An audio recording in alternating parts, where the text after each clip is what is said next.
So hello friends, welcome in this video.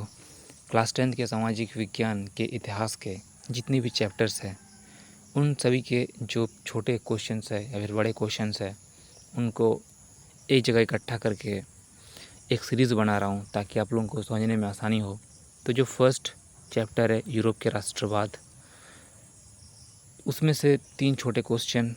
राष्ट्रवाद से आप क्या समझते हैं, निरंकुशवाद से आप क्या समझते हैं, कल्पनादर्श यूटोपिया क्या है। इस वीडियो में 3 क्वेश्चंस मैं आपको एक्सप्लेन करूंगा। चलते हैं। फर्स्ट क्वेश्चन, राष्ट्रवाद से आप क्या समझते हैं। राष्ट्रवाद में एक शब्द आता है राष्ट्र, नेशन।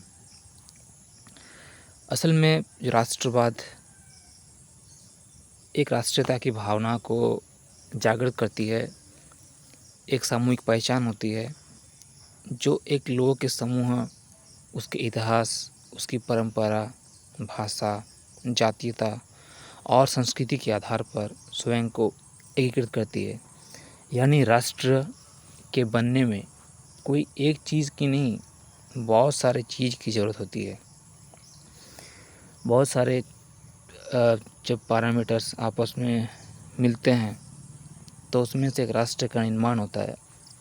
अब हमारे देश को ही पकड़ लीजिए, भारत को, जिसमें इतने सारे धर्म हैं, इतने सारी जातियां हैं, इतनी सारी बोली बोली जाती है, इतनी भाषाएं हैं, अलग अलग परंपरा है, अलग अलग सब जगहों के इतिहास है, उनकी अलग अलग संस्कृति है, अनुसूचित जाति, जनजाति, पिछड़े वर्ग, आदिवासी, बहुत तरह के लोग हैं।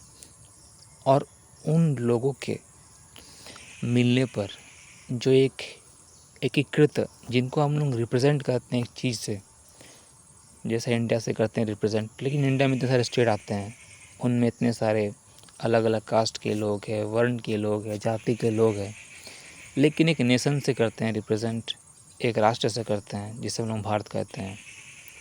तो आप समझ पाएंगे कि राष्ट्रवाद बहुत सारे चीज़ों से, बहुत सारे पैरामीटर से मिलकर एक शब्द को सेंट्रलाइज करके नाम दिया जाता है।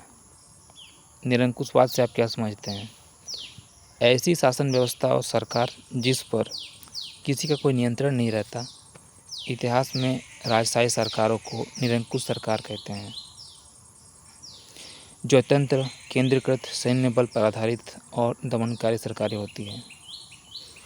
तो एक शासन व्यवस्था जिस पर सरकार का कोई भी नियंत्रण नहीं रहता है, एक तरह की राजशाही सरकारें होती है, जिन्हें हम लोग निरंकुश सरकार भी कहते हैं, जिन पर किसी का अंकुश नहीं होता है, जिन पर किसी का कंट्रोल नहीं होता है, ये होता है निरंकुश।